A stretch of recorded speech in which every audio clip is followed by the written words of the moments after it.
Hey, what is up, everybody? Welcome inside the Guilty as Charged podcast. My name is Steven. As always, I am the host. Ready to dive into this week 3 matchup with the Jacksonville Jaguars. I hate Thursday night games because the following week just seems like it's the longest week ever. But we are happy to dive back into a future game as opposed to talking about the Chiefs game for the last 7 days, it feels like. Joining me to do that are my guys Tyler and Alex. Alex, we'll start with you, man. How you doing tonight? Doing good. I would like the longer time, so it's more likely Herbert plays on Sunday. Yeah. So that's not the bad part of playing on Thursday night, but definitely ready to get back into the Sunday schedule for as long as we can. Yeah, absolutely. Obviously, the extra time is good for Justin. It's good for Corey Linsley. Well, I'm sure we'll talk about all of that down the road in this episode as well. Tyler, what's up, man? How you doing tonight? Doing pretty well. I figured with the extra days and not having to play on Thursday night football that I'd have all this time to prepare and watch film and tell you all about the Jaguars schemes. And yeah, no, that didn't happen because life happens sometimes. But you know what? We're going to do our best. I think we all have something to bring to the table today. And I'm excited for the week. It sounds like we have a lot scheduled on the podcast this week, whether it be, guest interviews, player interviews. I'm going to have someone talk about injuries. We have all sorts of stuff going on this week. It's going to be a fun one. Can't wait.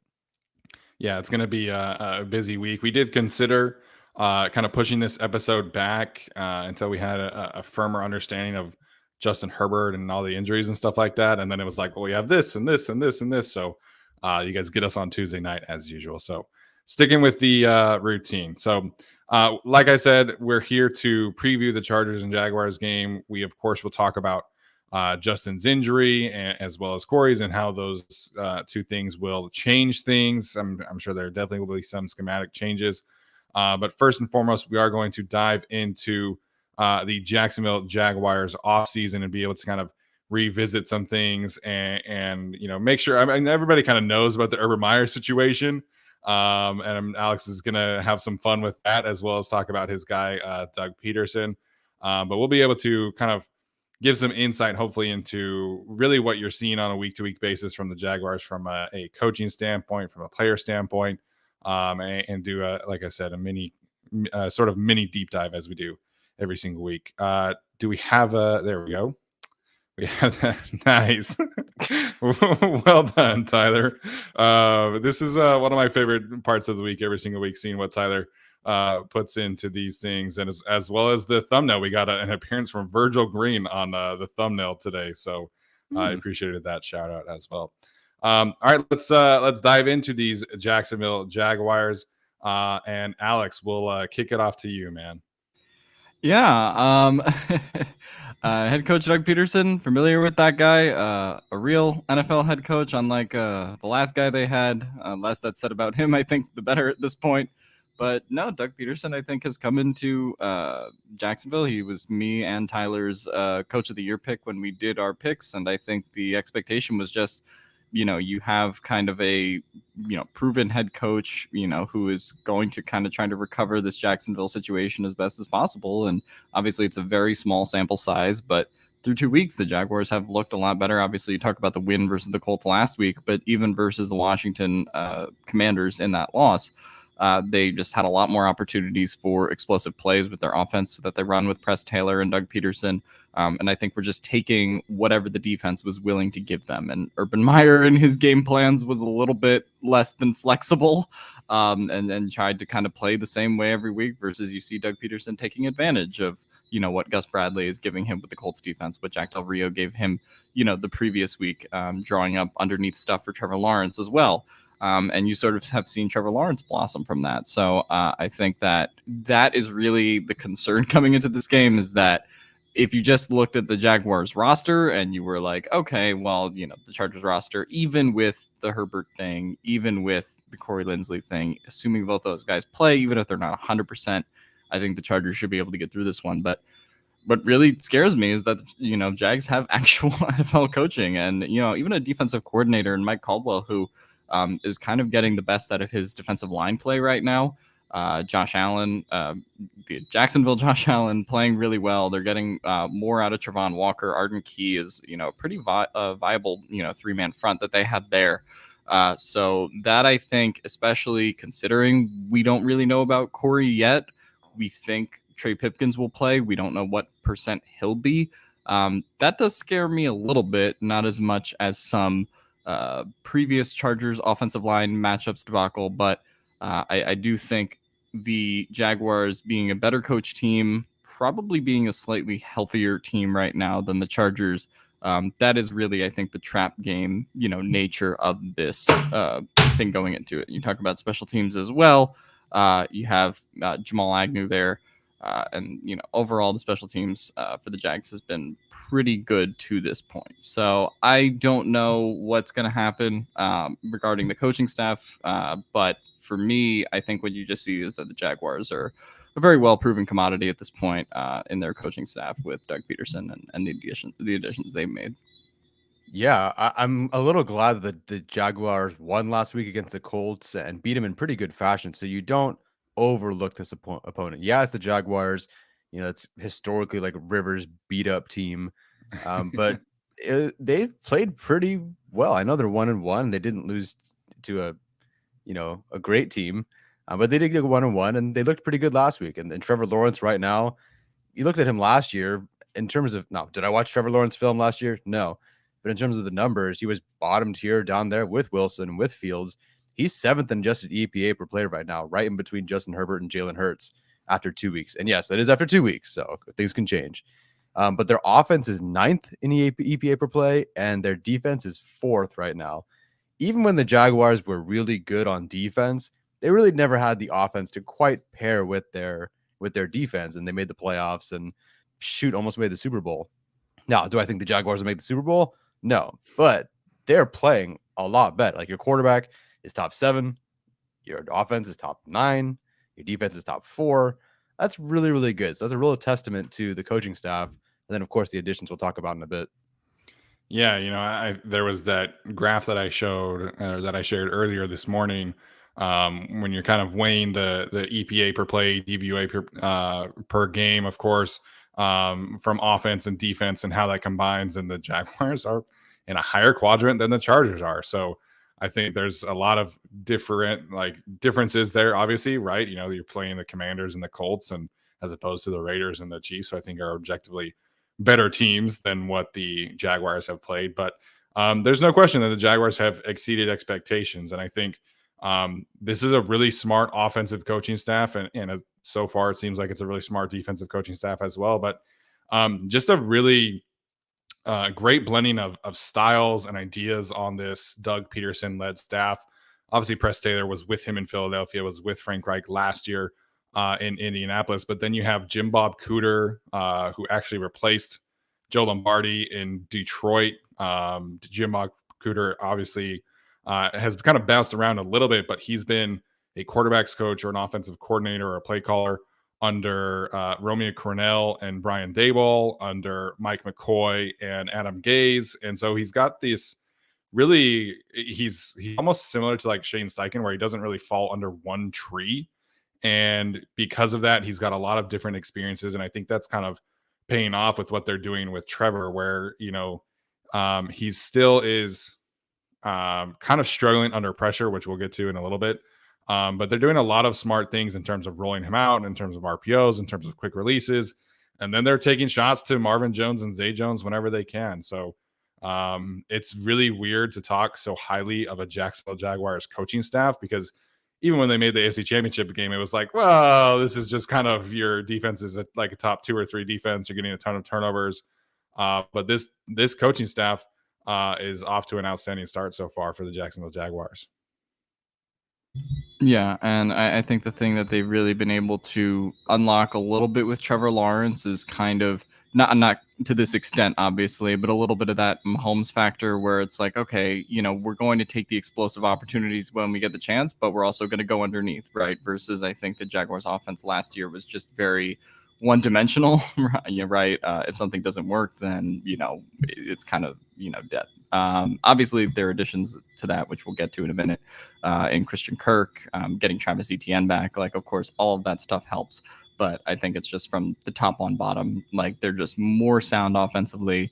clearly more sound defensively as well, and that's why definitely you can't overlook this opponent, even though the roster is obviously not quite where the Chargers are. Yeah, and in terms of their offense, right? It's not like they have a great supporting cast around Trevor Lawrence. I think they have a fine offensive line, but Christian Kirk is your best receiver, and Evan Ingram is your tight end one, and Zay Jones and Marvin Jones are kind of your outside guys. So it's kind of a hodgepodge group of skill players, but Doug and Trevor are making it work. So I think it's going to be a very interesting season for them. Obviously, the rest of the AFC South is not exactly off to a hot start this year in any capacity. So I think the Jaguars could certainly end up surprising a lot of people.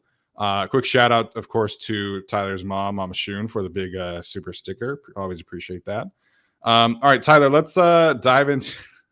I love all the kitten pictures today. Were you just in a kitty cat mood today, I guess? No, it's the Jaguars. I'm not in a kitty cat mood. What is that supposed to be? Big kitty cat guy, I guess. All right, Tyler, let's dive into these free agency departures and additions. Yeah, so they spent a lot of money. They spent $175.3 million in guarantees. I believe that set the record. Not great, but at the same time, the returns have been great. They did overpay probably for some guys, but it is kind of working. I also want to point out that they did sign a couple years ago Rayshon Jenkins, so he is still there. Obviously not a new addition, but something to keep an eye on because the Chargers are cursed playing former players. So there's that. Brandon Scherf, a big one. I am going to butcher some of these names. Foyesade Olukun, the linebacker.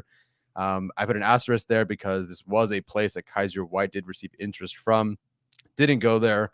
They obviously signed Olukun before Kaiser White signed with the Eagles, and then they drafted both Devin Lloyd and Chad Muma. So there was interest there for something like Kaiser White. Falaronsu Fodokasi, a guy that we kind of projected to the Chargers a couple of times. If it weren't Sebastian Joseph Day or Raheem Hicks, maybe that guy. And then Christian Kirk, an asterisk there as well, because I'm not saying they were interested in him, but the Chargers did do numbers on what a contract could look like for a Christian Kirk. Now, of course, they pretty much wanted Mike Williams the entire way. We know that. But sometimes you got to do work and your homework on other guys around the league. Christian Kirk was certainly one of them. And then some other additions around there, including Darius Williams from the formerly of the Rams, if I'm not mistaken. So some guys that maybe we wanted on the roster, some guys that we were interested in, some guys that maybe the team was interested in, or some connections there. Pretty good players overall. Departures, just kind of roster turnover. Miles Jack, DJ Chark, AJ Cann, Andrew Norwell, Taven Bryan, Josh Lambo, and Bar Hopping have all departed. And the Chargers are and the Jaguars look better for it. So a lot more talent in the building. I was surprised Miles Jack ended up leaving, but it is what it is. So I think they have a really good, solid set of additions. It did cost them a lot, but the team does seem better for it. Yeah, I think you're talking about a lot of their best players when you're talking about these additions on here. So, Foyesade Oluokun, I think is how you say that, and Falaronsu Fatukasi certainly been as advertised in terms of run defense. Oluokun, I believe, is the top linebacker in run stops and run stop percentage as of right now. And Christian Kirk, who we'll certainly talk about throughout the show, I'm sure is top 10 in receiving yards right now. So a lot of key veteran additions there. Yeah, I mean, you lose someone like Bar Hopping. I mean, he was one of the best tight ends at Ohio State. Really just got around the defense like that. So I think that, people clown on them for paying Christian Kirk the amount that they did. But, I mean, even through the first two games, you've just seen that their offense has been quite a lot better with what they're doing with him. Just, Arjun posted clips today of just like them bringing him out of the backfield, running some routes. And he's just been an immediate improvement for them. Did they overpay for him? Yeah, probably. But if you can just get a wide receiver like that with Trevor Lawrence, who's on a rookie deal anyway, then maybe that deal's not really that bad, right? For, someone you're probably going to have for, 3-4 years. I think that the immediate upgrade that he provided, even though clearly wasn't worth that money, I still think was a net positive for them. And that's shown itself for these first two games. And then, you get to Fatukasi, even someone like Evan Ingram, who they might have overpaid a bit as well. Just a welcome addition on the offense, even though he's probably not like a top end tight end one, but just better than what they had before. And so I think that's just been the theme of the offseason for them. So overall, like pretty good free agency, even though they guaranteed a lot of money, obviously a lot of big contracts. But you can just see even through these first 2 weeks how everything has been a real like net positive for them. How these contracts will work out long term, I don't know. But if you're just talking about trying to do the best and trying to win the AFC South in 2022, then I think a lot of these contracts have provided a lot of positive value for them so far and will throughout the rest of the year. A division which it seems like they have a real chance to win now, considering how the Titans and the Colts and Texans are kind of going by the wayside. So maybe this really is kind of the Jags division as well. Yeah, super just not inspiring start by the rest of the other teams in this division. To your point about Christian Kirk, though, like, did they overpay at the time for who he was? Yeah, probably. But if he's going to put up these kind of numbers, man, like I think he's currently on pace for like 1,200, 1,300 yards and 6 or 7 touchdowns. Like that's fine in terms of your price tag for your number one receiver. They're using him in really a lot of smart ways. You know, Nate Tice did a great breakdown of his touchdown catch this past week, where he was essentially working out of the backfield, which Arjun was kind of talking about all weekend, and did a Texas route out of the backfield. So really smartly using him, and I think he's putting up the numbers to kind of justify his contract so far. Yeah. I guess I was gonna save some of this stuff for later, but listen, he's 7th in yards in the entire league. He's 7th in yards after the catch per reception, ahead of Jefferson, Hill, Chase Adams, and those guys. He's got 2 touchdowns last week. I'm not saying he's going to be a number 1 receiver or number 5 or top 10 receiver in this league or whatever, but they're getting their money's worth right now. Almost 200 yards, I think, in 2 weeks. It's about as good as you can get. Yeah, I don't know if we have the same thing prepared, but it definitely featured in my preparation as well. All right, we'll get to these rookies. Alex got to talk about his guy, Doug Pederson. I get to talk about my guy, Devin Lloyd. It was almost like I designed it this way. I don't know. Of course, they start off the draft with the big surprise in Trayvon Walker, also drafting my guy, Devin Lloyd, in the first round. And they get Luke Fortner, Chad Muma, Snoop Connor, Gregory Jr., Monteric Brown, to round it out. Junior and Brown are essentially not really playing a whole lot. I think Gregory Jr. is working kind of as their gunner. Monteric Brown is currently on the practice squad. Have not seen a ton of Snoop Connor as well. So this is really kind of a 4-man draft class in terms of evaluating it for the future. And obviously it will be remembered as well as Trayvon Walker does down the road. So the numbers are not super impressive right now for Trayvon Walker. He's only got a pass rush win rate of around 8%, which is definitely not super great. He is getting a decent amount of pressures and hits on the quarterback. That seems to be primarily from stunts and games and things like that. That sounds familiar. However, he is looking really good in the run game, supposedly, which again, that's who we knew that Trayvon Walker was. They drafted him to be a project. He is playing as expected at this point. There was a ton of concerns about Devin Lloyd. I'd never understood that. Of course, I'm fully biased, but he has also been as advertised in the opposite direction. He leads all rookies in tackles, run stops, and he's got 2 pass breakups and interception, and is currently allowing a passer rating of 48.8 when targeted. So my guy Devin is balling, man. Like you're gonna see him all over the field on Sunday against the Chargers. They're using him in a semi-hybrid pass rusher role from time to time as well. They'll bring in Chad Muma sometimes on 3rd downs and bring Devin Lloyd up to the line of scrimmage. He's got about 15 pass rush snaps so far this season. Some of that is blitzing, some of that is as a legitimate edge rusher. So you'll see Devin Lloyd everywhere. And he's wearing number 33, which I kind of hate because he's a linebacker, but it is what it is. Luke Fortner is their starting center. So they've got 3 starters right off the bat in this draft class. Fortner's right in the middle of the pack in terms of pressures allowed. However, he is kind of a bottom tier run blocker, at least according to Pro Football Focus. And then Chad Muma, he's kind of playing like a very similar role to like Drew Tranquill's rookie season, where, like I said, he'll get some 3rd down snaps from time to time, mostly in coverage. He's primarily playing on special teams. So he is contributing, but not starting at the level of the other 3 players before him. So like the Chiefs, you'll see a lot of these young players early on in this game, and Trayvon Walker, Devin Lloyd, Luke Fortner, obviously all very paramount to the Jaguars' success going forward this year.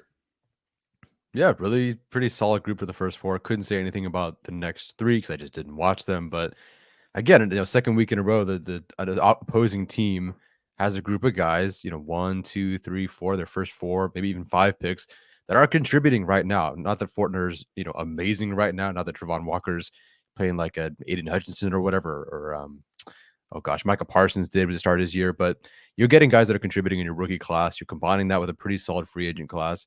Pretty good group overall. I can't wait to see how they do. Yeah, I mean, I still sort of have the belief that they probably should have drafted Aiden Hutchinson. I think that's something they're going to look back on and be like, I don't know how we passed on that. But I think Trayvon Walker's shown the flashes of like what you want to see from him so far, and just what he's doing with his sheer size and ability, but both in the Commanders game and in the Colts game as well. Racking up QB hits, and I think the rest of it will, the more consistent pressures, the more consistent pass rusher, where I think the Jaguars believe that will come with time. And he's already, a pretty solid run defender himself. So at this point, I think I like the Trayvon Walker pick, even though, probably would have taken Hutchinson, but I think he'll be fine. And then, of course, Devin Lloyd is going to be all over the field. And then, you're going to have Luke Fortner as your starting center.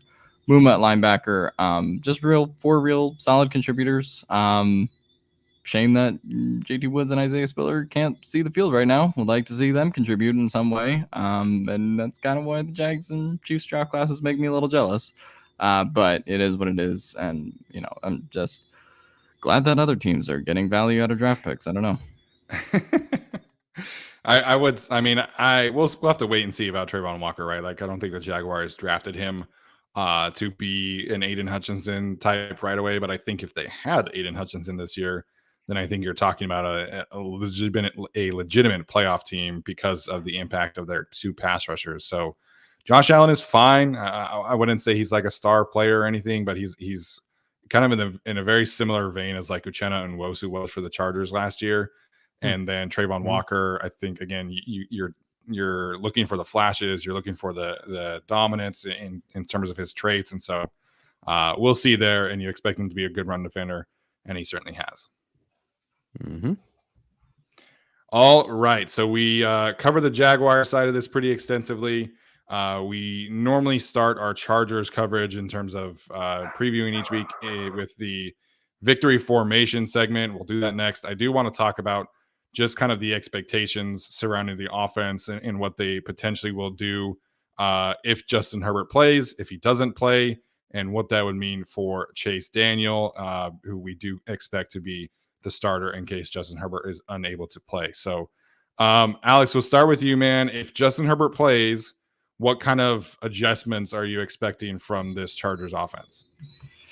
The big one, and this is also kind of going to be like key to win the game for me in some ways, just you have to get the ground game going, right? They haven't been able to do that the first 2 weeks really in any meaningful capacity outside of a few Joshua Kelly runs.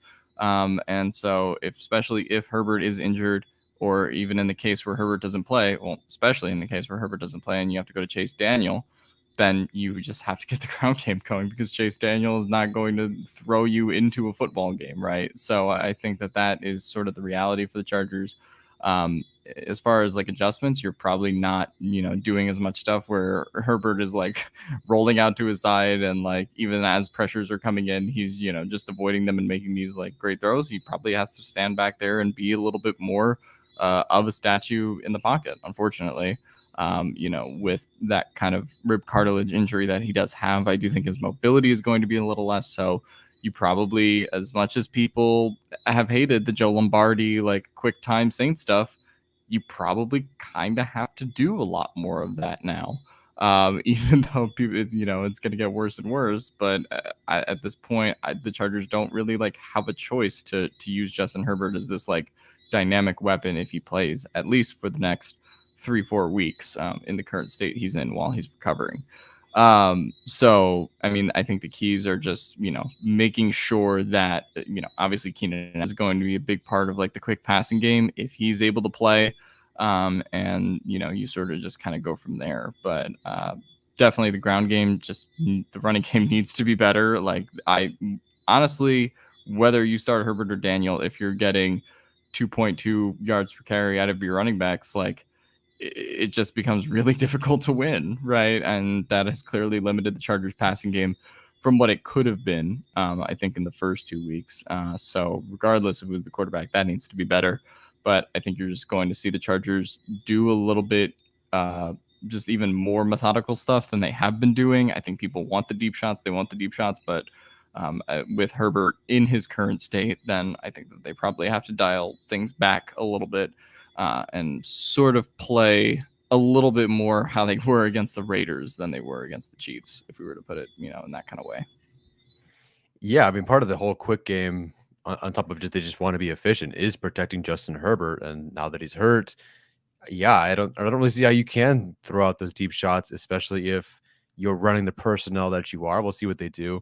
But they seem to, I don't know if this is different than last year. It feels like it is. I know Steven has the exact number, but they're bootlegging their play action, they're running play action a lot more, I think, than they did last year. And at that rate, can you expect Herbert to do that with his hurt ribs? Or at least would you even expose him to doing that right now at this point? I don't think you can. So I would rather see them, lean more on a Joshua Kelly. I'd rather see them sit in shotgun. I'd rather see them spread the ball. I'd rather see them go, 4 wide receivers or 3 receivers and tight end, or 3 receivers and Austin Eckler out there or something. I just don't expect them to continue with this heavy play action approach that they've been going with. I think they'll stick with more, sit in shotgun and let Herbert decide. We could even go back to the Oregon offense if you want. Just throw screen passes 37 times and maybe it'll work. Yeah. I want to get your guys' thoughts, and I can certainly talk about the play action and things like that. But I'm curious because when I watch the Chargers rushing attack, I see a good scheme. I see, for the most part, good blocking outside of getting beat by Max Crosby here and there. They certainly missed out on Parham, the blocker, and that is certainly part of the issues. But how or when do we become concerned about Austin Eckler? Because to me, he looks less explosive this year. He looks like he's forcing things a little bit far too often. I'm not like sounding the alarm by any means, but I certainly think you should be talking about Austin Eckler as somebody who's kind of been a disappointment so far this season. Yeah, no, I would agree. Thankfully, he did show us some things in the receiving game last week to go, oh, okay, that looks like he's healthy. That looks good. So I'm okay with that. But yeah, like you said, a couple of forcing things. The run game it's just not quite the same. There are definitely flashes. There are moments I can point out in both games where you say, okay, yep, Austin Eckler looks great. Other times, not so much. And I'm actually really surprised about the pass protection for Austin Eckler and even just some of the decision making in the run game. I don't know if it's rust. I don't know if things just, maybe he's a guy that's so used to carrying more touches that him being in there for, 13 handoffs and a couple of catches maybe is different. I don't know.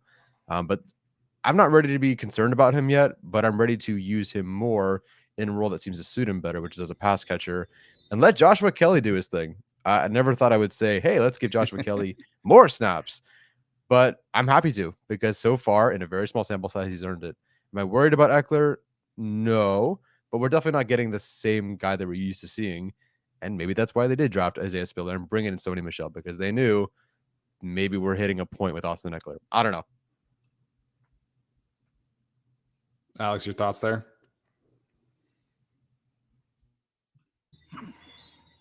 Yeah, no, I think that it's sort of an interesting position with Austin Eckler because he isn't old by NFL running back standards, right? But you also look at his usage rates the previous years, right? And the Chargers kind of ran Austin Eckler into the ground last year with how much they used him. Obviously, he got injured, towards the end of the year, and they had a couple games where they needed other guys to step up. But, you just wonder, for, again, someone who's not an old running back, but for someone who is getting that level of usage on this team, how sustainable it is. And so for him to kind of have these first 2 games, it doesn't concern me yet.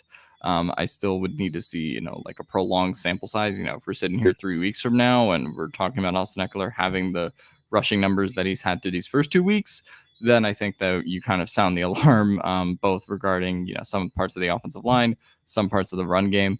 But I do think he'll sort of get back into it. It's also a different role for him, right? Because, there were just so many games last year where he's playing 70+% of the snaps. And you look at the first 2 weeks, it's like, okay, 49% week 1, 63%, I think, then week 2, right? So there's, I think, an aspect of just getting back to what he's sort of supposed to be for his own sake, and sort of just getting back into the season in general.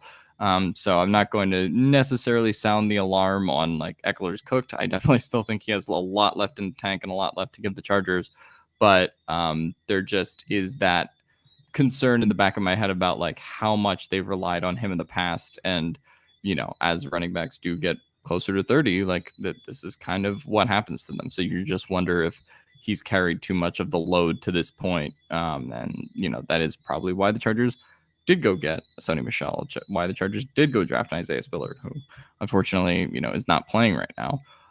But yeah, I'm just very curious to see what they get out of Austin Eckler going forward, and more specifically, if he can kind of step it up this week.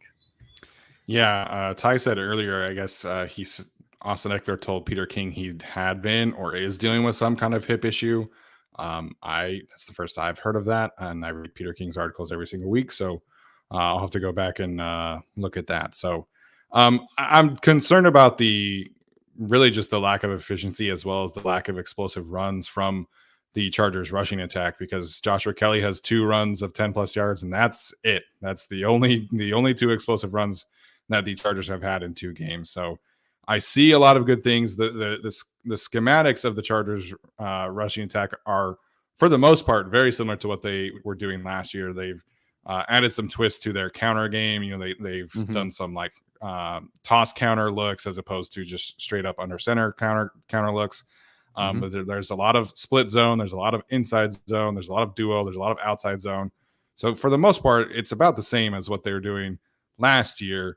And I think you still have to kind of be a little bit patient. Again, they really miss Donald Parham for sure.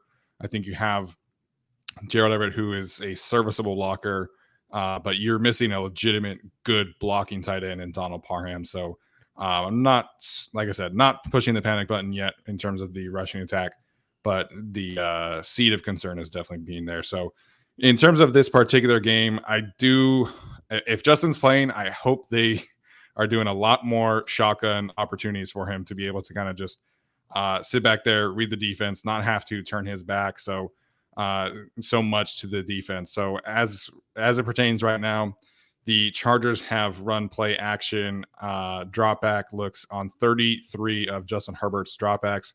That's third most in the league in terms of his percentages. It's 38%, close to 38%, which is 5th most in the league. That is a 13% increase from last season. So Justin Herbert mentioned in the offseason that one of the things that he was really focusing in on was kind of his footwork in as it pertains to play action, and just like his feel and comfort level in that concept. And they are spamming the shit out of play action, man. They're running play action concepts at the 3rd most percentage of in the league, which is asking a lot of him. I think he's capable of that, but that is a notable change for sure. Oh, man, I had a great question that I was reading the chat. I apologize. It's okay. So I do hope that this week they kind of crank up the shotgun looks, crank up the empty looks, and just kind of spread the Jaguars out. If he plays against the Texans, same kind of thing. Spread him out a little bit more, give him some easy solutions, and let him just kind of catch a snap, react, and not ask him to be doing 38% of his dropbacks in play action. Right. I mean, you don't want him doing that much in play action, and obviously Justin Herbert himself is probably going to, need to step it up. But I think he's just going to, need to have a little bit more of a 2021 kind of Mahomes Chiefs game, right? Where it's just like, you're not taking the big shot. You're not taking the, play action rollout type of play. You're just kind of taking what the defense gives you a little bit. And Justin Herbert, I think, has always been, an elite quarterback since last year, right? Where he's really stepped it up. But I think inside the lines of more is where he has struggled, if at all, right? Like the Patriots game kind of last year, for example. So I just think seeing a Justin Herbert who's, maybe a little bit less dynamic because of this injury. I think definitely the stuff where he just has to kind of get, be in focus in the intermediate and short stuff. That's probably how the Chargers are going to have to win this game, assuming Justin Herbert does play. Do you know what his play action splits were last year? I can give you time to look that up if you want. In terms of the percentage, it was 25%. And it's now 37? 38. 38%? Interesting. I'm curious if if they make the change and they run less play action, is in shotgun more. I'm curious if that shows us anything potentially new. I don't know. If maybe the chart, like, it just works. Maybe it just works. I don't know. I feel like they ran a lot of that against the Eagles, but I could be wrong. I think it kind of works. Like, you spread your guys out, you have a lot of elite weapons, and they kind of shredded the Eagles. Sorry, Alex. Different Eagles team. Curious to see, different Eagles team. Yes, a Kaiser Whiteless Eagles team. I'm curious to see if this brings on any changes. Yeah, and to your point, I don't think you have to be an effective. I mean, it helps, right, to be an effective running team and running play action, but there's a lot of benefits to running play action at this kind of rate. And again, that doesn't mean you are always dropping back under center and taking a 7-step drop back. Like, a lot of play action attempts come out of, run pass option looks. Some of them do come out of shotgun. I wish I had that specific split, but just because he has a high play action rate doesn't mean you're asking him to do 7-step drops all of the time. So the better the Chargers rushing attack becomes, obviously the more effective the play action becomes. And if you want the Chargers to be more explosive, I think you want them to be in that high rate of play action, because it just makes things easier from a cover standpoint. It allows your receivers, your tight ends to work the middle of the field at a higher level, as well as the intermediate parts of the sideline. So play action is a good thing. It's just asking a lot of the offensive line, the backs, the tight ends to block, and for Justin to be able to make quick decisions, quick reads. I do think that this team has the pieces to have this kind of offense. So it just, in this particular game where Justin is limited, I think you need a lot more shotgun, a lot more easier answers. You can take explosive chances when you can, if he's able to do that. But I think you really have to kind of simplify this offense and again, just give him easy answers, easy throws, and not put too much stress on him if he's as unhealthy as I think he's going to be for the next couple of weeks. I should have looked this up. Do you know what defense the Jaguars run? So their defensive coordinator is a Buccaneers disciple. So it's a lot of 3-4 is their base front. They do blitz quite a lot, not as much as Todd Bowles does, but there is a good amount of blitzing happening in Jacksonville. Gotcha. Okay, good to keep an eye on. All right, let's get this cranked up a little bit. We've already been talking for 38 minutes. So victory formation. Tyler, we'll start with you. I think aside from Justin Herbert or Chase Daniel, what do you think has to happen for the Chargers in order to secure a victory on Sunday afternoon? Partially related to the quarterback, of course, but not because I want them to change the quarterback, but I want them to change up their personnel. And I think, Steven, you mentioned on Twitter, I kind of watched the KC game and the Raiders game and graded Mike Williams. Arjun posted it earlier today. The Chargers are just not getting separation because they're sticking with guys who can't separate versus man, with Keenan Allen out. Now, maybe that's just, listen, is it wrong to go with Mike Williams and Josh Palmer to start the year? No, not at all. But I think at this point, with what we're seeing, you need to make a bit of a change, I think. Not bench anybody by any means, but make some sort of change, because Mike Williams, unfortunately, is not a good route runner. And I watched him all last year, and everything you see, I think it was 2/3 of his production were on go routes and crossers and screens, because he is not a good route runner. And that's okay. He was a not good route runner all the way to a career year and $20 million a year, because he's good at other things. But in terms of being a route runner and trying to separate, that's just not him. So if you're not a good route runner, and I believe, if I'm not mistaken, through the first 2 games, he has not caught a pass on a corner, a post, a dig, an out, any of that, a slant. I believe for the most part, it's go or crossers, but I'll double check that.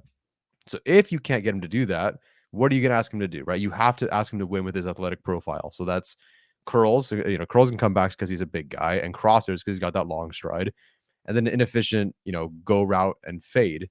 And so if he's not running on, anything else, you have to run those things. and maybe take an occasional shot. And that worked against the Chiefs, but that's not like sustainable. And then suddenly, in like the last 40% of the game against the Chiefs, he just disappeared. He was gone because you can bracket that or you can scheme around that or whatever. But if you're doing that for Mike Williams, then you have to use Josh Palmer to try to get deep. Okay, let's say Mike Williams is better at these things. So you know what? We're going to run curls. We're going to run crossers, whatever. And we're going to try to get Mike Williams open that way and get him involved. And he was. So let's use Josh Palmer deep. But Josh isn't separating either. There was a point last year where Mike Williams and Josh Palmer were like bottom tier. Like literally the bottom tier in separation versus man. I don't know how that held up the rest of the year, but you really can only use those two guys in your short and intermediate, or just pray they have this body type to win out down the field. And both those guys were used in top 7 and go ball rate last year.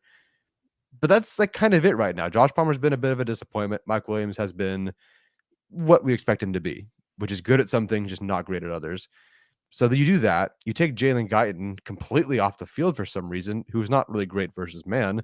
But if you want a field stretcher, he can at least do that. You got to get him involved in some way at some point, somehow, because your other two guys are not winning down the field, and no one else can win down the field like Keenan Allen, who's also been out. And hopefully he's back, so we'll see. The only guy who's really been clicking consistently is Deandre Carter. There's just not that he has like some crazy stats or anything, but there just seems to be an understanding of leverage, of blind spots, ball trafficking. He's got speed. He does have a bit more route running to him. The other two main guys just don't have right now, and he's far out in front of Williams and Palmer in your efficiency stats and whatnot. And he hasn't dropped a pass. He caught his one contested catch so far. So, to me, it's my long-winded way of saying you have Williams, you have Palmer, and I think they're good at maybe what they can do. Williams is great at what he's great at, but they're just kind of limiting the cap on your offense, Ross. I think you need to see more Jalen Guyton. I think you need to acknowledge that Palmer maybe needs to have his snaps reduced a little bit at this point to get Guyton on the field more, to give maybe Deandre Carter more run. And at this point, Justin Herbert with this injury, yes, when he's healthy, one of the most talented, accurate quarterbacks. He's incredible, the throws that he can make, particularly to a Keenan Allen. But when you're hurt like this, the margin for error is kind of smaller. And when you have guys who can't separate, it's really small. You need to find guys that can make it a bit easier on Justin Herbert. Like maybe, oh gosh, my rib just seized up at that moment, or I'm in pain or something, but they got open enough where they can make it work with a bad ball placement or whatever. I don't really know that Mike Williams can do that unless it's a jump ball opportunity, maybe a curl. I don't think Josh Palmer is there right now. So I want to see them use Jalen Guyton more. I want to see them use a bit more Deandre Carter. And then for the love of God, keep Isaiah Spiller active. I don't know why you're doing this. Just use him. He's a weapon. If anything, it's another short, easy thing that Justin Herbert can do. So to me, the keys to victory of this game are to change up your offensive personnel just a bit, particularly when it comes to separation, because you're not getting that right now. And you're definitely not getting that if Keenan Allen's not playing. Yeah, I mean, to add to that point, I don't even know if it's just about separation, but just they're playing with 3 wide receivers right now, minus Keenan Allen, right? I mean, they're not putting Guyton out there on the field very much at all. So last game, they played 90% snaps for Mike Williams and Josh Palmer, 65 for Deandre Carter, right? And I don't even think that's like, okay, these guys aren't separating, but it's like they're going to be gassed by the end of the game. If you're playing 2 wide receivers, 90% of the snaps, one of them 65, and you're just not using your other receivers, right? Even on a smaller thing like the Gerald Everett incident where, he's clearly gassed and they didn't have Donald Parham last game and they couldn't get him off the field, right? I just think using more guys, more personnel, and just subbing in guys and using what you have on your, 46-man roster on game day, right? I think that's just what the Chargers kind of have to do, right? So for me, I just think the big problem personnel-wise, not even specifically, talking about the guys and the snaps they're playing. I'm not even saying Palmer's snaps should be reduced, but just you got to get more guys in there, or otherwise, Palmer and Williams, and Mike Williams was pretty exhausted in the second half. And I think his production kind of showed. Same was true for Josh Palmer throughout the game. I just think that's going to be a problem if, you are running with, 3 receivers minus Keenan Allen potentially for this game as well. Same kind of with the running backs who get worn down over the course of the game. So for me, I just would like to see a more efficient use of personnel, especially since all offseason we talked about like just why they should keep each guy, and then they're not playing Jalen Guyton, which is weird. So for me, we're not playing Isaiah Spiller, who you spent a very high day 3 pick on. So I definitely think the personnel does stick out to me. Yeah, absolutely. I think this is all about making this game easier for whoever your quarterback is. And if you are rolling with the same kind of game plan against the Chiefs, it's just going to make things so much harder.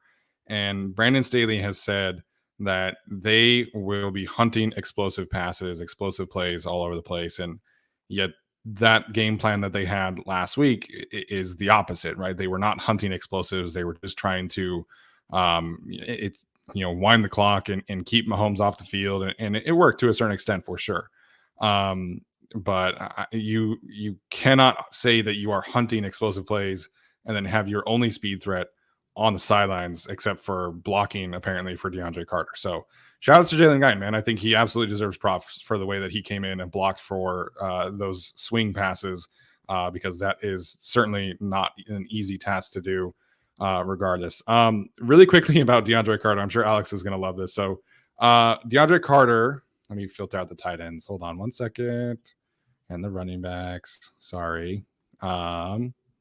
If you filter the statistics on Pro Football Focus to receiving yards, DeAndre Carter is currently 31st in the NFL with more receiving yards than Amari Cooper, Deontay Johnson, Marquise Brown, CeeDee Lamb, Brandon Ayuk, and Elijah Moore, Juju Smith-Schuster, and Adam Thielen, just to name a few. Y'all thought I was joking when I said wide receiver 3A. Yeah, y'all didn't take me seriously. He's wide receiver 3A. In all seriousness, I do think that they absolutely need to add more of a rotation to this group, because it's just not sustainable. You're asking these guys to play 90% of the snaps is just not going to work. All right. In terms of my key point here for victory formation, I need to see the supporting cast, if you will, of Chargers players play up to what we are used to seeing. And in this category, I'm going to put Matt Filer. I'm going to put Sebastian Joseph Day. I'm going to put Nasir Adderley. I am going to put Sony Michelle, even though we're not necessarily used to seeing a ton of him from the Chargers perspective. You could put Trey McKitty in this category as well. All of these players have really gotten off to a slow start. And in particular, you're talking about left guard, who was really your rock up front outside of Rashawn Slater and Corey Linsley, somebody that this team really spoke highly of every chance that they got. So, 5 pressures against the Chiefs to a certain extent, and Chris Jones I can kind of understand. There's no Chris Jones on the Jacksonville Jaguars. All due respect to Folorunzu Fatukasi, he's not Chris Jones. So I need to see Matt Filer bounce back in a big way. Sebastian Joseph Day, I don't think has been bad. I think his film is good, but it's not been showing up in the way that I would have thought heading into the season. Trey McKitty is supposed to be a really solid blocking tight end. I thought he took a lot of positive strides last year to prove that he was going to be that guy. And he has had some rough moments so far this season. Again, you're asking him to do a different role, because Donald Parham was usually kind of the guy next to the tackles, and he was kind of the one setting the tone. He was the linchpin, and Trey McKitty was kind of the supporter to Donald Parham. Now he's the guy. He is the blocker there. He's the only blocking tight end on this roster until Donald Parham gets healthy. So he's got to show up and play better. I'm not expecting a ton of receiving work for him, but I need him to be better. Talking about Sony Michelle, man, I thought that this signing of Sony Michelle was a fantastic signing, because this was a signing that we advocated for throughout the season last year in the offseason. Bring in a veteran guy, have a reliable option outside of Austin Eckler, and he's averaging 2.2 yards per carry. Again, some of that is the blocking scheme. Some of it is the lack of a blocking tight end. But some of that is just his decision-making as well. Like, there was a time against the Raiders that I thought he had a clear cutback on an outside zone look, and instead he bounced it to the outside and got tackled for loss by Chandler Jones, which was like a 7-yard loss. It set the Chargers up for 2nd and 17 as opposed to 1st and 8 or 2nd and 8 or something like that. So this is a very important game for the Chargers supporting players, and particularly that group that I mentioned. Like, I mean, Matt Filer, I don't think is in any kind of danger of being benched for Jamari Salyer, despite what people are talking about on Twitter. But this is an important game for him, man. Like, you need to kind of reestablish yourself and prove that these guys can, win on a consistent basis. No, that's a really good call. I feel like in the losses for the Chargers, even like against like the Texans last year, where were the guys you expected to be good and not the stars, but the solid players? All the guys that we stuck in the B category could stick in that, B solid starter category. Some guys just didn't show up, and I'd love to see those guys that you mentioned in particular show up. Am I benching Matt Filer after he gave up 5 pressures to Chris Jones? No, that's ridiculous overreaction, and we're not fixing this run game suddenly because we're going to put in Jamari Salyer, because that actually wasn't his strong suit. It was pass protection. So I don't really think we're going to stick. I mean, maybe it works, but I'm not going to switch him out to find out. The big one to me is Sebastian Joseph Day, who, again, like on film or watching things, hasn't been bad, but hey, man, the Chiefs did a really darn good job using Creed Humphrey and Trey Smith against him, and they moved him out of the way. Now, yeah, that's Creed Humphrey and Trey Smith. That's like, I don't know, Zion and Corey Linsley for us. So I understand, but I do want to see a bit more there, because right now, in terms of run stops, not just stops, run stops, he has 0. And in terms of pressures, he does have 0. So I do want to see him do a bit more. Is it a stats crazy position? No, I get that. But like, Jerry Tillery does have a run stop and a pressure at this point. I'm not saying they're the same player, but I would like to see this leader of the interior show up and have like a bit more, tackle for loss, more line of scrimmage set, maybe some pass rush in there, because he's certainly being outplayed by Austin Johnson and I think Morgan Fox at this point. Again, not a bad player, like you said. It's just I want to see a bit more for this guy. He's the guy they spent the most money on for the interior. Yeah, he's a captain of the team, and I think he, to be fair to him, like the Chiefs clearly had the plan to make him the focal point of their run game. They didn't want they wanted other people to beat them, and when you're getting just constantly double teamed by Creed Humphrey, Trey Smith, and Joe Tooney, that absolutely makes things very difficult. But he's got to be able to be more disruptive, man, because I think Austin Johnson playing better than him is great. Obviously we love to see Austin Johnson playing well, but I don't think that's sustainable. You need Sebastian Joseph Day to be a more consistent disruptive force than he has been.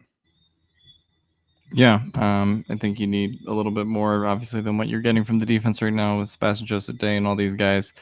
I think my key to the game is going to be aggressiveness, and really just what Brandon Staley and the coaching staff have done on 4th down. I just didn't understand what he was saying last week in terms of trying to pin the Chiefs back and trying to do all that. It just did not coincide with what we saw from 2021 Brandon Staley at all.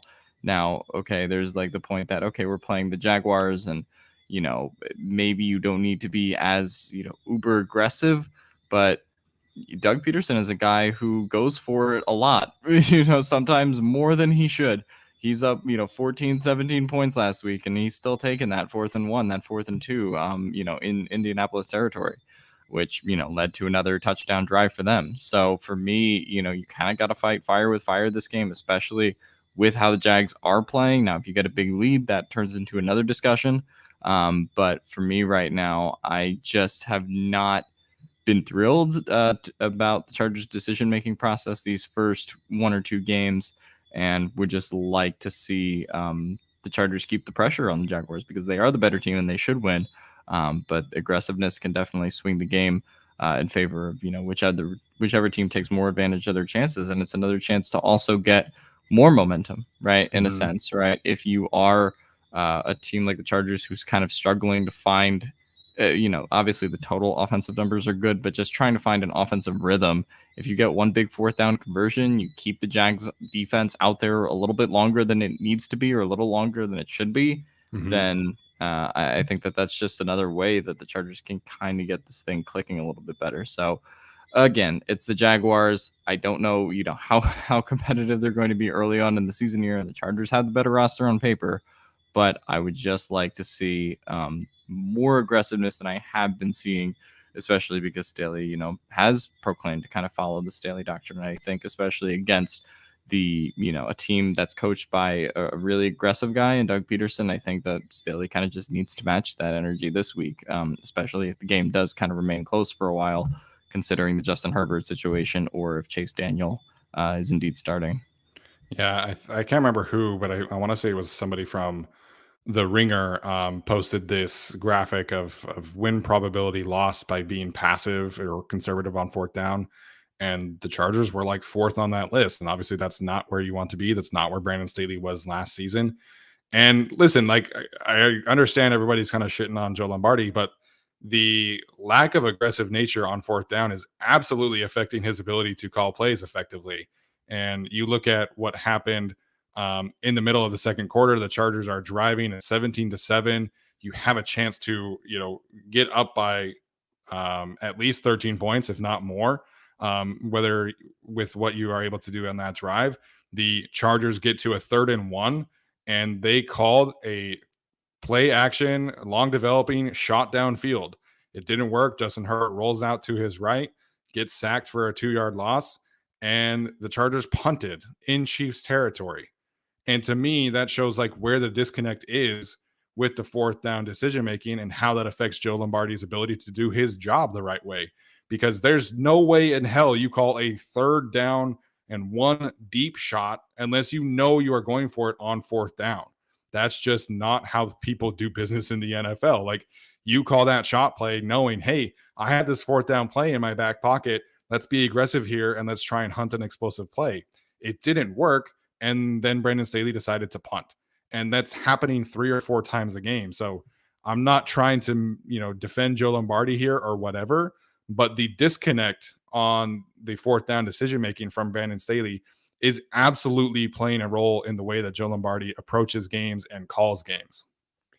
Yeah, it almost feels like a top-down commitment to winning close games in a bad way, where it's like, okay, we have a really good defense. Yes. So let's not go for it on fourth down as much. And let's use big body possession receivers. That way we can run the ball like crazy. So we'll keep it close.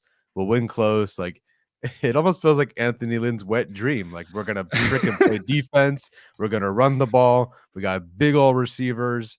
We're going to make sure that we don't turn the ball over, and we're going to win close games. I'd like to see them kind of get away from that. I don't know what changed from last year.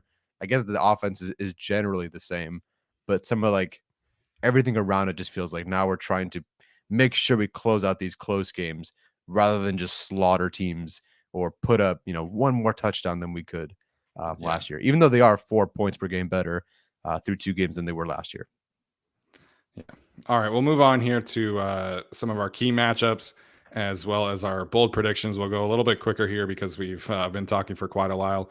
I don't know if Tyler had the same key matchup. I'm going for my key matchup of the Sunday for Bryce Callahan against Christian Kirk. So I assume that was the same one. I apologize. I probably should have messaged you about this, but Bryce Callahan, man, has been exactly what we expected after seeing him in training camp. He's been outstanding. Really should have 2 interceptions at this point, but that's okay.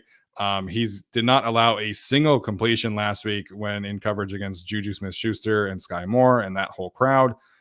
He's forced 3 incomplete passes as well. The man is balling. He's putting everybody on notice. And the number 1 receiver for the Jacksonville Jaguars obviously is Christian Kirk, who is currently running 83% of his routes from the slot. He's not going outside, if at all. Frankly, I feel like he's gone more into the backfield than he's gone out wide. So we're going to see a ton of Christian Kirk, Bryce Callahan, and I expect Bryce Callahan to win this matchup, right? I think he has shown the ability against Hunter Renfrow and Juju Smith-Schuster to really compete at a high level in this game. So if Christian Kirk kind of gets shut down, what does that do to the Jacksonville offense where you're targeting kind of Marvin Jones, Zay Jones on the outside, or Evan Ingram, who kind of playing decently so far this season, but it doesn't have obviously the a shining resume from the past couple of seasons. So if Bryce Callahan can play like he has been and really does a number on Christian Kirk, then I think that really creates a lot of positive matchups for the Chargers defense. So I do expect Christian Kirk to get the Bryce Callahan treatment, and I can't wait to see it. Yeah, that was definitely the one. The slot percent snaps was definitely the stat that I also wrote down as well. But luckily, I do show up with more than one of these things just to make There sure you we go. have something. But yeah, Christian Kirk, man, 82% in the slot or whatever it was. He's been pretty good, but Bryce Callahan has been outstanding as well.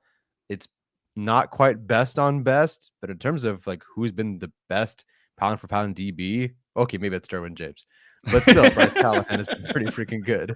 And Christian Kirk, at least by far, is definitely their best wide receiver. So, gonna Yeah. be a good one. I can't wait to watch that one. Bryce Callahan's been amazing. And then again, I have to repeat this as many times as I can. Bryce Callahan has been amazing, and Donald Parham was taking his lunch over and over again in camp. So they're missing Donald Parham. I hope he gets back soon. My matchup was a guy we talked about already. That's Sebastian Joseph Day versus Luke Fortner out of Kentucky. Not necessarily that player, really the Jags interior, but I feel like those two might go head to head. And frankly, that's kind of the matchup that I'd want, or literally anybody against the rookie third round pick. That's the matchup I'm looking for. I think the Chargers are potentially close to a game where they get run over in the run game. And if Bryce Callahan is shutting down Christian Kirk, I do think that a team that maybe watched the Chiefs opening drive last week or part of what the Raiders were able to do in the second half, I think they're like, I think we actually might be able to run against this team. Like, how good is this interior? How good is Kenneth Murray? Like, yeah, their pass rush is amazing. Their coverage is really good. But let's really test this interior, especially if Bryce Callahan is shutting down Christian Kirk. Let's go James Robinson. Let's go Travis Etienne. I don't know if Etienne's a good rusher at this point.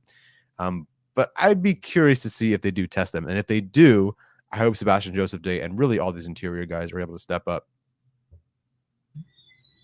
Yeah, I'll flip it to the other side of the defensive line here and just say Jags defensive line versus Chargers run game. I think that's going to be a big part of this one, just particularly because somebody like Austin Eckler has been a step slow out the gate. They're not getting much production from their running backs unless it's Joshua Kelly on like a couple of runs. So, I just think the Chargers running back vision has to be better, and they're not going against slouches this week, right? You have Josh Allen, who obviously I think is very productive against the run. You have Trevon Walker, who that at this point in the NFL is kind of his calling card, and Arden Key has been solid too. So I think that, just being able to take advantage of that, it's not a Max Crosby is, defending the edge kind of week, or, Chris Jones for, that against the Chiefs last week. I do think you kind of, even though the Jags have a pretty solid defensive line and they're getting, good quality play out of it, you just have to be able to take advantage and have Corey Linsley and have Trey Pipkins out there for Austin Eckler and some of these other guys to take advantage of these opportunities. And especially that rings especially true if Chase Daniel's playing, and you just have to get more out of your running game, or if Justin Herbert just isn't able to do some of the usual Justin Herbert things. Either way, I just think they have to get more out of the running game, particularly against this a younger, more inexperienced defensive line. Yeah, I think I should have mentioned this earlier, but I really want to see more heavy formations at this point. If you're trying to establish the run game, get Gerald Everett out of there and get Storm Norton or Jamari Salary, whoever your choice is, as that extra offensive lineman, and just be able to establish the run in some kind of way. So I would love to see that kind of adjustment this year. In terms of Alex's point, you're talking about some really good run defenders for sure on this Jacksonville Jaguars team. They kind of start with really kind of a heavy formation on the interior. So they don't have a Vita Vea, obviously, like the Tampa Bay defense does. I don't think really anybody in the league has a Vita Vea. But the Jacksonville front is definitely solid, definitely stout. One other one really quickly, Darius Williams was somebody that really struggled in 2021 when he was moved to the slot more often because of the way that the Rams defense was working under Raheem Morris. Well, he goes to Jacksonville and he is exclusively playing slot corner for the Jacksonville Jaguars at this point in time, and it has not exactly gone very well. So if Keenan Allen is back, I think Keenan Allen is going to have a field day against Darius Williams in the slot.